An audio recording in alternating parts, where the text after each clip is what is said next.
Welcome to Those Who've Been Here Before, a Hastings College podcast made by Hastings College students about the people who've made this place so great. My name is Maddie Downie, and I'm your host. I'm partnered with Luke Liffengren, also a Hastings College student, who produces the program. In each episode, we will talk to and reminisce with a new guest, either an alumni of the college or someone who has impacted the college in a certain way. It is through these amazing people that the college has become what it is today, and so it's our objective to bring those voices out of the woodwork and remember them for what they are. Hastings College not only has a bright future, but a past as well, and we want to keep that memory alive.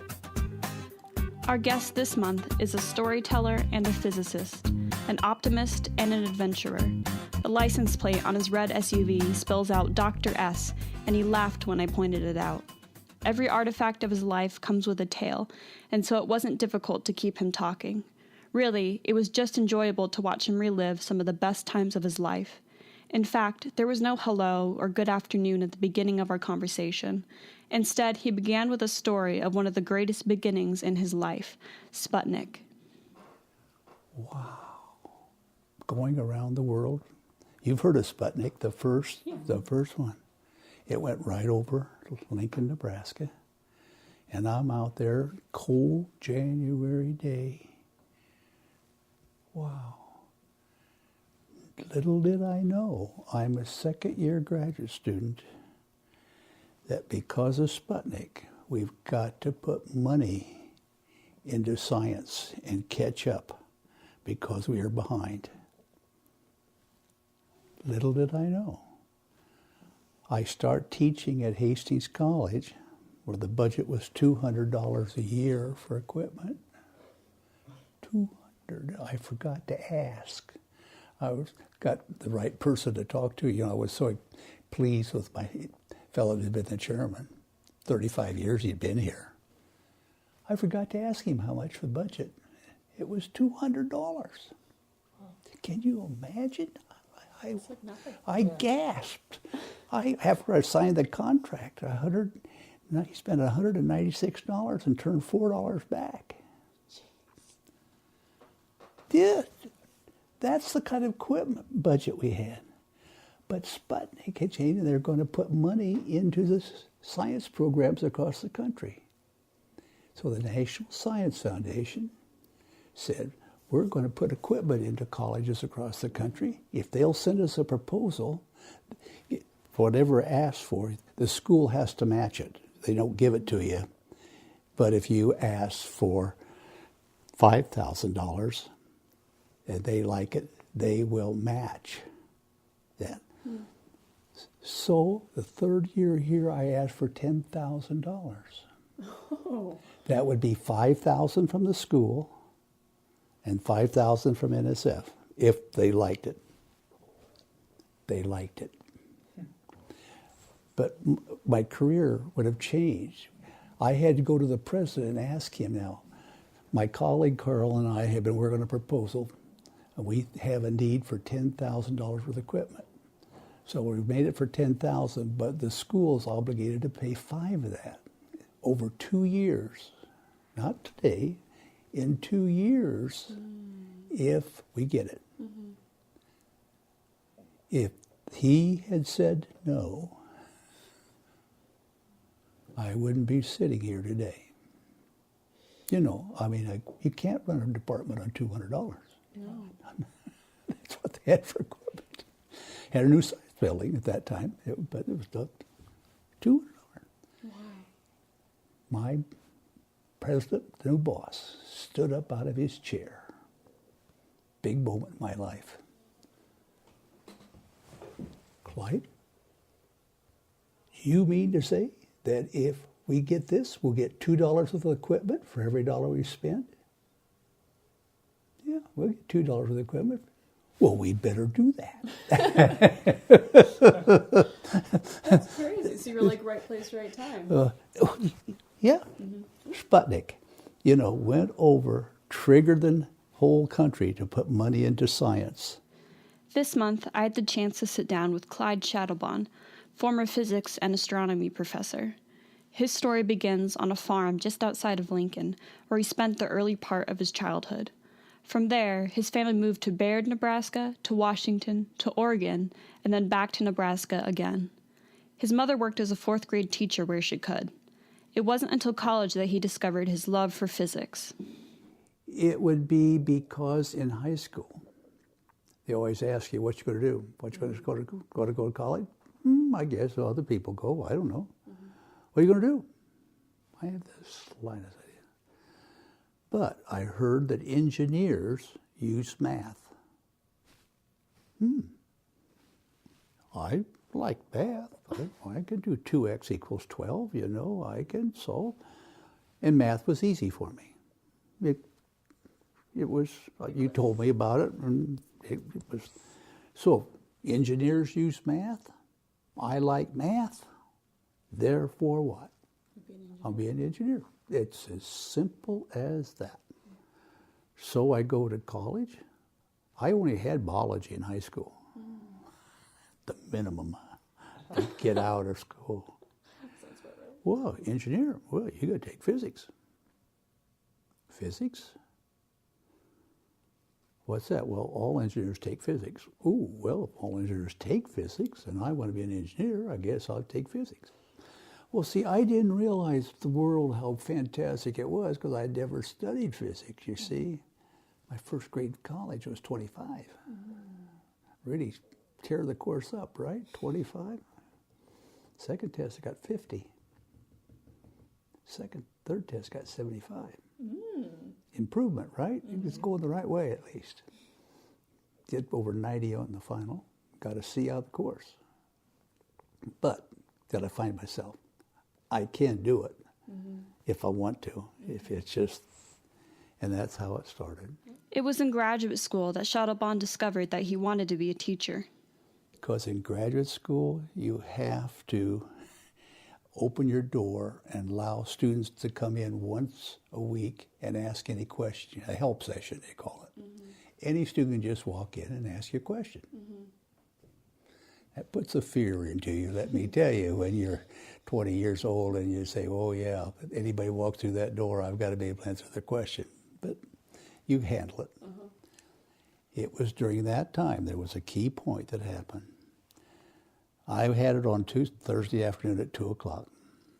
So I had it for an hour. You stand up and work problems out, whatever they had. And there was about 6 of them came. The next Thursday, the same 6 showed up again. Okay, they asked good questions. I just did it. And about the third or fourth time, one Thursday, they came again. So here's what I asked. Why do you come to when I have it? The other grad students have help sessions throughout the week. Everybody has their turn. Why do you? And this is what they said. When you explain it to us, we can understand it. Now, those many words, when you explain it, we can understand it. I went home and told my bride then, we were making $2,000 a year income. She got a dish pan and a pair of jeans for Christmas present. Now, that tell you how things were tight. Jesus, making $1,800 a year. Come on, you figure it out. That's not...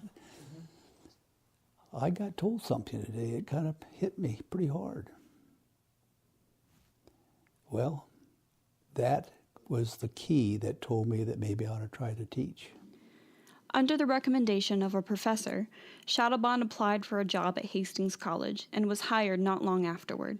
He and his wife moved to Hastings with their modest possessions, and there they found their home. According to Sachtleben, there were a few key decisions and events in his life that allowed him to achieve all he set out to do. One of those was watching Sputnik cross the sky in 1957. Another was accepting the job at Hastings College, and another was hiring Carl Throckmorton as his partner in the physics department. I called out there because he was getting his bachelor's degree at South Dakota. Well, he says, the best teacher we ever had. That's what they told me on the phone. Wow. Best teacher they ever had. He was physics, and he went to Hastings College. I think I better come. So when we got a chance, I interviewed 3 other people before him. It was okay, but I didn't know what was coming. Carl Throckmorton's a Navy man. I called him and he says, yeah, I could see you Saturday at 2. It was a blizzard. Oh, jeez. I didn't expect to see him. You know what I mean? I told him where I lived. Going to meet at a rental house down here on 9th Street. That's where Marilyn and I were living. Mm-hmm. And 1 o'clock, 5 to 1, knock on the door. I've never met him. I just know the name. I'm Carl Throckmorton. You said you wanted to see. You said we could come at 1 to talk. You can't see across the street. He's driven from South Dakota. Now this man wants to see me. You know what I mean? 30 minutes. And we were together 30 years. That's awesome. So you must have hit it off. Not always. Not always. Oh, we would argue, but we had respect for each other, yes. I would disagree with him, he'd disagree with me, we'd each tell each other, but we respected each other, whatever it took to get the job done. Another one of Schtleben's greatest achievements was getting money and equipment to start an astronomy program.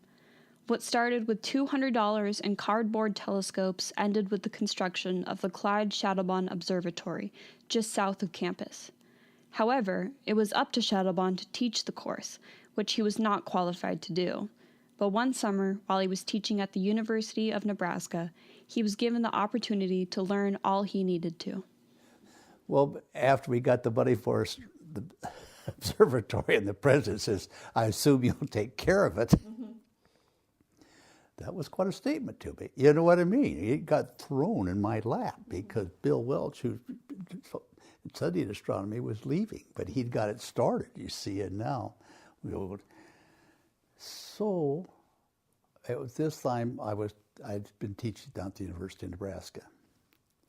And I did it for 2 summers, as I recall. And my colleague, Carl, got invited too. Those 2 guys got this new equipment out there at Hastings and so forth, We had teachers meeting and we would tell them for things we were doing. He says, wow, And the chairman of the physics department in Nebraska heard about it, and he said, well, I want to get those 2 guys down here and teach down here in the summer. So 2 Hastings College professors go to the university, go down on Monday, Tuesday, Wednesday, Thursday, Friday afternoon, drive home, and just do the routine. You see your wife for 3 days and leave again for a week. Mm-hmm. But it's because I was teaching physics at 1 o'clock in the afternoon, and I found that there was, right across the hall, there was astronomy being offered at the university. They was offering a summer course for 6 weeks in astronomy. I said, that's a big room. No one knew me at the time. The professor didn't know me. Nobody knew me in that room. I just walked in and sat in the back row. Pretended like I was this student 101, which I was, Yeah. But they didn't know who I was. Nobody questioned me. I didn't take the test, but they don't know. Who comes, they don't know. Mm-hmm. And that is a key. That tells you something right there off the left. You see, I was a number. I wasn't even a number because they didn't even know I was sitting there. Mm-hmm. Then the second summer I told you, they called and said, well, heard you teach astronomy here. I went back in the same room and taught the same course that I sat in that chair the summer before. Did you tell them that? No, never. I feel like you need to pay us. No, but, I looked at that chair a number of times during that summer, and smiled. I said, well, I sat back in that corner, and. Schtleben helped Clayton Anderson get into space, too. He helped Anderson get into the right classes he needed to in order to achieve his dream of being an astronaut. He also helped him land an internship at NASA his junior year. Junior year, there was a chance he talked to a person about there's internships in NASA in Houston. And he didn't hear that from me. He heard that from somebody else. Mm-hmm. He talks to me about it and says, I'm going to apply. He applied, and they called Bronx Hall to get a hold of Clay to say that we'd want to interview you on the telephone tomorrow. Bronx Hall has one phone on each floor. One phone in the hall. If you got a call from downstairs, the operator, up there to the first or second or third floor, then you yelled from one end to the other, Joe, you got a phone call. And you'd come and use that one phone in the middle of the hall in Bronx Hall. Can you imagine Bronx Hall with one phone? And yes, that's the way it was. Pre-cell phone. Yeah. And they said, so Clay's taking the phone call. We'd like to call tomorrow at 1 o'clock to interview you. Will it be all right? What number should you call? He gave him my phone number in my office. He didn't check with me. He didn't he didn't check with. But later that day, he says, "You gonna be in your office tomorrow at 1? Good Lord willing, yeah, I hope so. Well, I'm going to be having an interview from Houston about a summer position down there, and I would be a little hard to call the phone in Bronx, so I just gave you your number.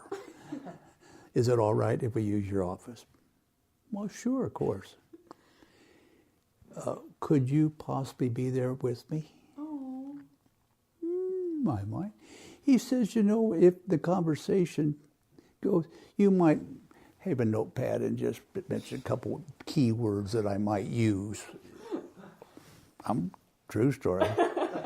Keywords. Like an experiment that he did, that's kind of different. I did this. I did this experiment, and I've done this experiment. So yours truly, he sits in my office chair with the desk, and I over here, and I given a few notes like this. 10 minutes, 15, 20, 28 minutes or something like that it went. And they says, okay, thank you. Clunk. They didn't say good, bad, or indifferent. Just, they're done. Can you imagine what it was like for him? Nerve-wracking. Yeah. I had tears. Oh, bad. He cried. Bawled. I shouldn't tell you, but he did. He was crushed. Yeah. They didn't offer any encouragement. Yeah. He just said, thank you. See, they're all sitting down there listening to what he says, and they decided he was the one. Uh-huh.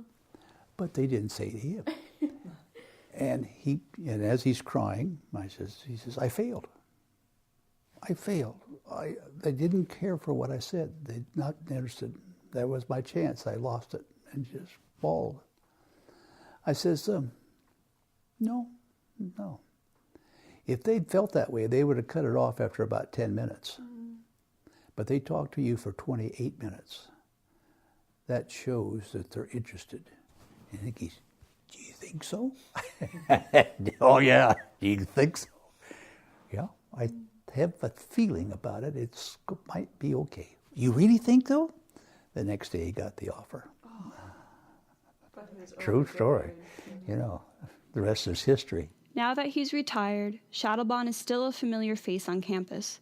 He attends sporting events and music concerts. He was a supporter of the J term when Hastings first debuted the idea, and now he's optimistic about the new 2.0 schedule. He is especially excited about the 2-week periods in the fall and in the spring that allow students to travel. In his opinion, traveling is one of the best things a person can do in college. He remembers fondly the times he traveled abroad with students, and particularly the time he saw Galileo's telescope.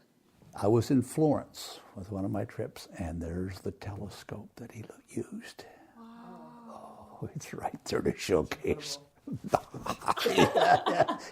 I said, oh, hell yes, trivial stuff like that. It stopped me. Yeah. There it is.